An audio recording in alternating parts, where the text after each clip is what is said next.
अब हम बात करते हैं कीप रोज। ये बड़ा इंटरेस्टिंग है। देखिए, कभी अगर आपको अपने डेटा में कोई स्पेसिफिक रोज रखनी हो तो आप पहला ऑप्शन देखिए, कीप टॉप रोज।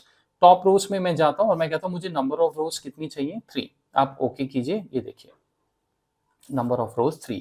उसने स्टेप का नाम भी की फर्स्ट रोज रख दिया है। फर्स्ट रो नहीं है, फर्स्ट रोज है, मतलब कितनी फर्स्ट से कितनी रोज आपको रखनी है। फॉर्मूला उसने क्या लगाया, टेबल डॉट फर्स्ट एन। तो जब हम एम कोड में बात कर रहे होंगे तो एम कोड में यही चीजें मैं आपको सिखाऊंगा, फंक्शन लगाना।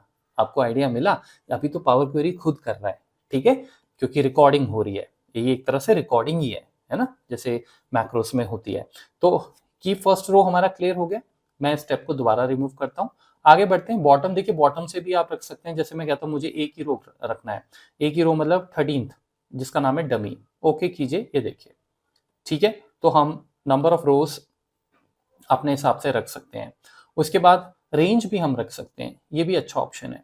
Range of rose, range of रोज में क्या होगा, हम रेंज दे सकते हैं। जैसे फर्स्ट रो मेरा है लेट्स से 3, और 3 के बाद लेट्स से मैं रखना चाहता हूँ 3 के बाद मैं रखना चाहता हूँ 5 फॉर एग्जाम्पल। फर्स्ट रो कौन सी मुझे रखनी है, थर्ड। थर्ड के बाद नंबर ऑफ रोज कितनी रखनी है, 5। ये चीज आपको ध्यान रखनी होगी। नंबर ऑफ रोज मतलब टोटल नंबर ऑफ रोज। तो 3 में हमारा मार्च है, राइट। तो मैं ओके करूंगा तो ये देखिए मार्च आ गया। मार्च के बाद हमने कितनी रोज रखनी थी, 5। तो मार्च को इंक्लूड करते हुए 1 2 3 4 5 आ गया, राइट। और ऑब्वियसली ये सीक्वेंस नंबर यहाँ पे पुराने स्टेप में अगर आप जाओगे तो मार्च मार्च हमारा थर्ड नंबर पे था, राइट। तो क्योंकि अब बाकी डेटा उसने हटा दिया तो ऑटोमेटिकली सीक्वेंस आपके अपने आप सेट हो जाएंगे, ठीक है। तो मैं इसको स्टेप को फिर से हटा देता हूँ। इजी स्टेप्स हैं इसलिए मैं इनको यहाँ पे रख नहीं रहा हूँ। ये तो आप खुद कर सकते हैं, बहुत ईजी है ना। जहां जहां टफ चीजें होंगी, समझने वाली चीजें होंगी, उसको हम वहां पे डेटा से छेड़छाड़ नहीं करेंगे। कीप डुप्लीकेट्स, ये भी बहुत अच्छा ऑप्शन है। कीप डुप्लीकेट्स यानी अगर आपको डुप्लीकेट्स रखने हो, हमारे पास कोई यहाँ पे डुप्लीकेट नहीं है, लेकिन फिर भी अगर आपको जैसे डुप्लीकेट रखना है तो आप एक बार यहाँ पे क्लिक कीजिए। ये देखिए, ये this table is empty because इसमें कोई डुप्लीकेट नहीं है, ठीक है। अब देखिए ये जो हमारा टेबल है, फॉर एग्जाम्पल आप ये देखिए, ये हमारा एक टेबल है, ठीक है। मैं आपको एक्सेल में लेके चलता हूँ, ठीक है, क्योंकि ये पॉइंट की डुप्लीकेट्स वाला हम एक बार और समझेंगे। मैं क्लोज एंड लोड करता हूँ और हम अपने इस वाले टेबल में आते हैं, ठीक है। ये हमारा टेबल है। अब देखिए ये जो हमारा टेबल है, मैं इसमें क्या करता हूँ, मैं इसमें एक डेटा रखता हूँ दिसंबर का। मैं इसको डेटा को बढ़ा रहा हूँ, कहने का मतलब ये है, ठीक है। और मैं यहाँ पे नंबर जो है वो चेंज कर रहा हूँ, आप देख सकते हैं, ठीक है। मैंने नंबर यहाँ पे चेंज कर दिया और एक और रो में यहाँ पे इंसर्ट कर रहा हूँ जिसमें मैं ये वाला सेम डेटा यहाँ पे पेस्ट कर रहा हूँ, ठीक है। अब क्योंकि ये टेबल है, आप देख रहे हैं अपने आप वो नीचे तक एक्सपैंड हो रहा है। तो अगर हम पावर क्वेरी में गए, पावर क्वेरी में चलते हैं फटाफट, कहाँ से जा सकते हैं, दो ऑप्शंस मैंने आपको बताई थी। एक तो आप यहाँ से डेटा टैब से जा सकते हैं, राइट, ये तो सबको याद होगा, लॉन्च पावर क्वेरी। और दूसरा ऑप्शन क्या है, क्वेरी इन कनेक्शन, जो हमेशा आपका यहाँ पे एक्टिवेट रहना चाहिए जब अगर आप पावर क्वेरी में काम कर रहे हैं। तो यहाँ पे राइट क्लिक किया, एडिट में चले गए। एडिट में जाने के बाद अब यहाँ पे देखिए, अब यहाँ पे ये जो टेबल है, अब दोबारा मैं यहाँ आता हूँ और मेरा अभी देखिए सिलेक्शन जो है वो मंथ पे है।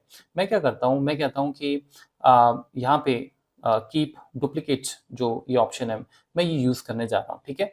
जैसे मैंने कीप डुप्लीकेट्स का ऑप्शन यूज किया, अब आपको यहाँ पे ये चीज समझनी है कि एक्चुअल में देखिए उसने क्या किया। उसने मार्च का डेटा तो पूरा रखा 31012, ठीक है, बिल्कुल, क्योंकि मार्च की रोज सेम है। लेकिन उसने दिसंबर का भी डेटा रखा हुआ है, ये देखिए 2002, और जबकि नंबर्स डिफरेंट है लेकिन दिसंबर आ रहा है।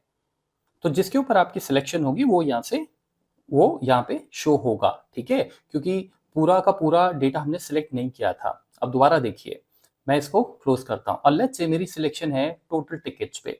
टोटल टिकट्स में आप देखिए 4 है, 2 है, 3 है, 1 है, 4 रिपीट हो रहा है, 2 रिपीट हो रहा है, एंड आई थिंक 5 रिपीट नहीं हो रहा, राइट। 5 और 11 ये ऐसे दो नंबर्स हैं जो रिपीट नहीं हो रहे हैं, एंड आई थिंक 1 भी रिपीट नहीं हो रहा है, राइट। अब देखिए मैंने ये सिलेक्ट किया और सिलेक्ट करने के बाद अब मैंने कहा कि अब मुझे डुप्लीकेट्स रखने हैं।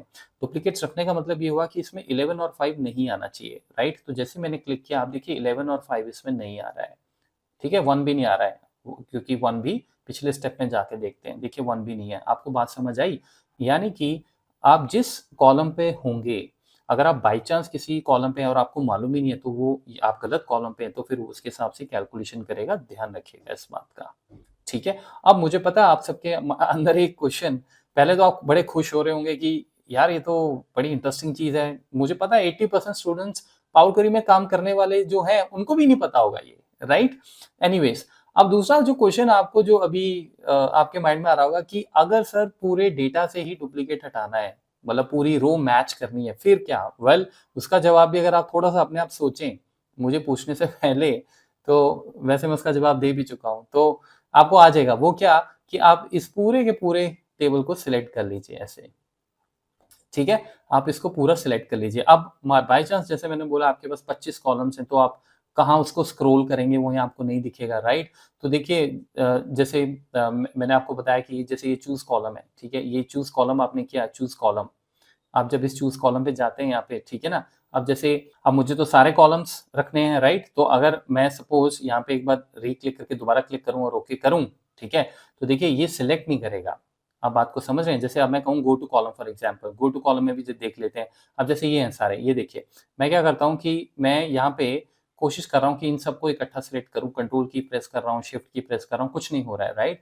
क्योंकि स्पेसिफिक कॉलम्स में अगर आपको जाना है तो आप यहाँ से जा सकते हैं, ठीक है? आपको किसी भी कॉलम में, लेकिन मुझे सारे सिलेक्ट करने हैं। क्यों करने हैं? बिकॉज़ मैं चाहता हूँ कैलकुलेशन में डुप्लीकेट जब रखे जाएँ तो वो हर कॉलम को उसकी वैल्यू को मैच करे और वो पूरी की पूरी रो अगर रिपीट हो रही है तभी वो उसको जो है रखे, कीप डुप्लीकेट, है ना? तो बहुत सिंपल सी बात है, आपको इसमें सिंपल ये करना है, अगर सारा ही टेबल सिलेक्ट करना है तो आप यहाँ पे कंट्रोल ए कर दीजिए। ठीक है? कंट्रोल ए कीजिए। जैसे मैं यहाँ से मैं इसको सिलेक्ट करता हूँ और मैं इसको कंट्रोल ए करता हूँ, ठीक है? एक ऑप्शन तो ये है कि आप शिफ्ट की प्रेस कीजिए और यहाँ क्लिक कर दीजिए, वो तो ईज़ी है। मैं उस केस की बात कर रहा हूँ कि जब जैसे आपके पास बहुत सारे कॉलम्स हैं और आपको विंडो से राइट साइड पे जाना पड़ रहा है स्क्रॉल करके, तो आप यहाँ पे किसी भी पर्टिकुलर कॉलम को सिलेक्ट कीजिए और पहले क्लिक कीजिए और आप बोलिए कंट्रोल ए, ये देखिए हो गया। जब ये हो गया तो आप यहाँ पे जाइए कीप रो में और आप बोलिए कीप डुप्लीकेट। आपको मालूम है इस पूरे के पूरे टेबल में सिर्फ 2 ही रो हैं डुप्लीकेट जो अभी आपके सामने मैंने क्रिएट की थी, राइट? ये देखिए, क्लियर हो गया आपको? बहुत इंपॉर्टेंट पॉइंट है ये, राइट? तो इस तरीके से हम ये जो स्टेप्स हैं ये कीप डुप्लीकेट हम यूज़ कर सकते हैं, ठीक है? अब हम आगे आगे देखते हैं, आगे है कीप एरर्स। देखिए एरर्स तो हमारे यहाँ पे कोई भी नहीं है, अगर कोई किसी भी तरीके का एरर आता है, चाहे आप डेटा इंपोर्ट करते लेके आएँ या कोई कैलकुलेशन में, तो अगर आप रखते हो कीप एरर तो वो क्या करेगा, वो एरर वाले रो को रख देगा, उसे जहाँ भी एरर मिलेगा, हमारे टेबल में एरर नहीं है, तो इसीलिए इसकी हमें ज़रूरत नहीं पड़ेगी, ठीक है?